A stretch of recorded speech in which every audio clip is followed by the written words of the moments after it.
अस्सलाम वालेकुम। आज हम डिस्कस करेंगे function of N operating system या फिर हम कह सकते हैं कि operation of the operating system. Operating system जो है वो कौन कौन से फंक्शंस को परफॉर्म करता है या कौन कौन से ऑपरेशन जो है वो ऑपरेटिंग सिस्टम के ऊपर परफॉर्म किए जा सकते हैं। तो सबसे पहले है मेमोरी मैनेजमेंट। ऑपरेटिंग सिस्टम जो है वो मैनेज करता है मेमोरी को। कौन सी मेमोरी को? प्राइमरी मेमोरी को। प्राइमरी मेमोरी कौन सी? के टेम्परेरी तौर पर डाटा को स्टोर करती है, जैसा कि हमारी रैम, रैंडम एक्सेस मेमोरी होती है। उसके बाद जो मेन मेमोरी है या जो हमारी प्राइमरी मेमोरी है वो बेसिकली जो अरे या फिर वर्ड की जो बाइट होती है, जो बाइट और वर्ड का जो फिर हमारे पास अरे होता है उनको मिला के बनी होती है। और जो मेन मेमोरी है चूँकि इसको सीपीयू डायरेक्ट एक्सेस कर सकता है, इसलिए ये फास्ट रन करती है। अगर हम एज़ कम्पेयर टू रोम की बात करें तो वो बेसिकली उसको पहले हमें सीपीयू इसको डायरेक्ट एक्सेस नहीं कर सकता, तो इसलिए वो स्लो होती है। लेकिन जो मेन मेमोरी है वो कंप्यूटर की वो सीपीयू इसको डायरेक्ट एक्सेस कर सकता है और ये इजीली जो है उससे ज़्यादा फास्ट भी है। उसके बाद सबसे पहले अगर हमने किसी भी प्रोग्राम को एग्जीक्यूट करवाना है तो सीपीयू सबसे पहले उसको रैम में लोड करेगा। रैम में लोड करने के बाद ही उसको एग्जीक्यूट करवा सकेगा। उसके बाद जो मेन मेमोरी ऑपरेटिंग सिस्टम जो है वो बेसिकली इस चीज़ को भी मैनेज करता है कि अगर एक प्रोग्राम है तो उसको कितनी मेमोरी एलोकेट करनी है, कब मेमोरी एलोकेट करनी है, कहाँ मेमोरी एलोकेट करनी है। और अगर एक प्रोग्राम है तो उसको जो मेमोरी है वो उसकी कब उसको डी एलोकेट करना है। यानी कि इस तरह के मेमोरी एलोकेशन या डी एलोकेशन के जो प्रोसेस है उसको भी सारा चेक करता है। उसके बाद ये अगर मल्टी प्रोग्रामिंग अगर एक से ज़्यादा प्रोग्रामिंग हम कर रहे हैं तो ये बेसिकली ये देखता है कि जैसे कि मैंने पहले बताया कि कितने किस प्रोग्राम को कितनी मेमोरी देनी है और कितने लंबे अरसे तक देनी है। उसके बाद ये जो है एक फिगर है जिसमें बताया जा रहा है कि किस तरह जो ऑपरेटिंग सिस्टम है वो मेमोरी को मैनेज करता है। तो सबसे पहले रजिस्टर अगरचे वो थोड़ा डाटा स्टोर करते हैं लेकिन सबसे ज़्यादा फास्ट जो होते हैं वो रजिस्टर होते हैं। उसके बाद कैशे, फिर मेन मेमोरी, फिर इलेक्ट्रॉनिक डिस्क, मैग्नेटिक डिस्क ये तो आ गए वैसे रोम। लेकिन जो रजिस्टर, कैशे और मेन मेमोरी है बेसिकली ये सीपीयू इन तीनों को डायरेक्ट एक्सेस कर सकता है। और ये as compare to ROM secondary devices ये जो है सेकेंडरी मेमोरी की निस्बत ये ज़्यादा तेज़ रन फास्ट करती है। उसके बाद डिवाइस मैनेजमेंट तो जो है N operating system manage device communication via it's respective driver. जैसा कि ये कि ऑपरेटिंग सिस्टम जो है वो कम्युनिकेशन को मैनेज करता है, जो भी जिस डिवाइस के जो ड्राइवर हैं उन ड्राइवर्स को के साथ कम्युनिकेशन करवा के।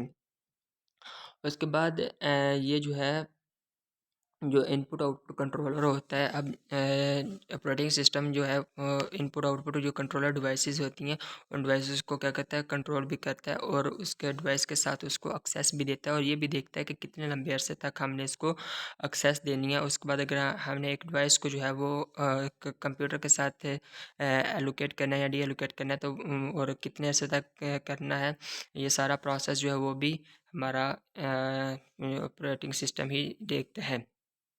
उसके बाद जैसा कि एक फ़ाइल सिस्टम है तो फ़ाइल सिस्टम में क्या होता है कि इसको ऑर्गेनाइज किया जाता है एक डायरेक्टरीज़ में क्यों किया जाता है, ताकि हम इसको ईज़िली एक्सेस कर सकें।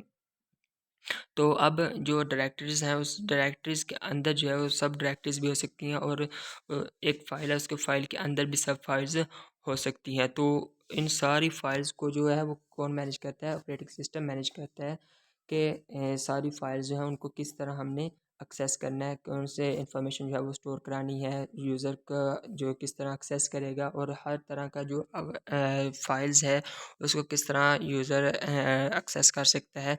तो उनके ऊपर कौन सा फंक्शन है परफॉर्म हो सकता है, तो उसको हम जो है ऑपरेटिंग सिस्टम ही देखते हैं और सारे फंक्शन को हम फाइल सिस्टम कहते हैं। An operating system store file in organised way. अब ये क्या करता है कि एक ऑर्गेनाइज्ड वे में स्टोर करता है और इंटीग्रिटी ऑफ डाटा क्या होती है कि डाटा को सिक्योर करता है ताकि कोई दूसरा उसको एक्सेस ना कर सके। सो बेसिक फ़ाइल सिस्टम होता है। बेसिक फ़ाइल सिस्टम के बाद एक्सेस कंट्रोल मॉड्यूल, यानी कि जो फ़ाइल है जो बेसिक फ़ाइल है उसको एक्सेस कंट्रोल मॉड्यूल में डिवाइड करता है। फिर लॉजिकल फ़ाइल सिस्टम आता है, फिर फिजिकल लाइन सिस्टम, फिर डिवाइस इंटरफेस मॉड्यूल और फिर डिवाइस में हम उसको एक्सेस कर सकते हैं। यूज़र इंटरफेस और command interpreter the user interface with the computer system through the operating system hence operate. अब यूज़र जो है वो ऑपरेटिंग सिस्टम के थ्रू ही कंप्यूटर सिस्टम में जो है वो कोई भी, जैसा कि अब हमने कोई भी काम परफॉर्म करना है तो उसके लिए हमें ऑपरेटिंग सिस्टम ही हमारा जो राब्ता है वो कंप्यूटर सिस्टम के साथ करवाता है। क्योंकि अब अगर हमने कमांड देनी है तो उसके लिए हमने हार्डवेयर डिवाइस यूज़ करना है। अगर कोई भी हमने इनपुट देनी है तो हार्डवेयर डिवाइस हम यूज़ करेंगे कीबोर्ड। तो कीबोर्ड का और कंप्यूटर का आपस में लिंक करवाना है, और वो लिंक कौन करवाता है? Operating system. सो जो यूज़र इंटरफेस है, हमें ये ऑपरेटिंग सिस्टम जो है वो एक यूज़र इंटरफेस प्रोवाइड करता है जिसके थ्रू हम ऑपरेटिंग सिस्टम के साथ कंप्यूटर के साथ कम्युनिकेट कर सकते हैं। उसके बाद बूटिंग द कंप्यूटर होता है कि कंप्यूटर को स्टार्ट करना। जब हम स्टार्ट वाला बटन हमने कंप्यूटर को बंद कर दिया, शट डाउन कर दिया, तो हम उसको जब स्टार्ट करते हैं तो जो स्टार्ट होने का प्रोसेस है उसको कहते हैं बूटिंग द कंप्यूटर। तो इस सारे प्रोसेस को जो है वो सारा कंप्यूटर कंट्रोल कर रहा होता है। और जब हमने कंप्लीटली तौर पर उसको बंद कर दिया तो उसके बाद जब हम उसको ऑन करते हैं तो उसको कहते हैं कोल्ड कोल्ड बूटिंग। और जब हमने warm booting is process of using operating system to restart the computer. जब हम उसको कंप्यूटर को रीस्टार्ट कर रहे थे, यानी कि एक तो जब हमने स्विच कहला, दूसरा हमने उसको शट डाउन कर दिया, लेकिन अगर हमने उसको रीस्टार्ट किया, बंद करके फिर ऑन कर दिया तो उसको कहते हैं वार्म बूटिंग। उसके बाद सिक्योरिटी। ऑपरेटिंग सिस्टम जो है वो बेसिकली, जैसे कि मैंने पीछे फाइल मैनेजमेंट में भी बताया कि ऑपरेटिंग सिस्टम जो है वो हमें सिक्योरिटी भी प्रोवाइड करता है, प्रोटेक्शन अगेंस्ट अनऑथराइज्ड एक्सेस, ताकि हम ये अनऑथराइज्ड एक्सेस के जो अगेंस्ट हमें तो प्रोटेक्शन प्रोवाइड करता है। किस तरह? हमें लॉगिन इंफॉर्मेशन लेके, यूज़र नेम और पासवर्ड वगैरह लेकर हमें प्रोटेक्शन प्रोवाइड करता है। उसके बाद फेयरवॉल एक्टिविटीज़ जो है वो करके हमें प्रोटेक्ट करता है, और इस तरह की जो है वो हमारा कोशिश करता है कि जो हमारा सारा जो सिक्योरिटी वाला प्रोसेस है वो ऑपरेटिंग सिस्टम देखता है। उसके बाद इंशाल्लाह हम नेक्स्ट देखेंगे कि वो कौन सा बेसिक कंप्यूटर जो है वो कौन से बेसिक टास्क परफॉर्म करते हैं, और इंशाल्लाह नेक्स्ट वीडियो में हम ये सारा डिस्कस करेंगे।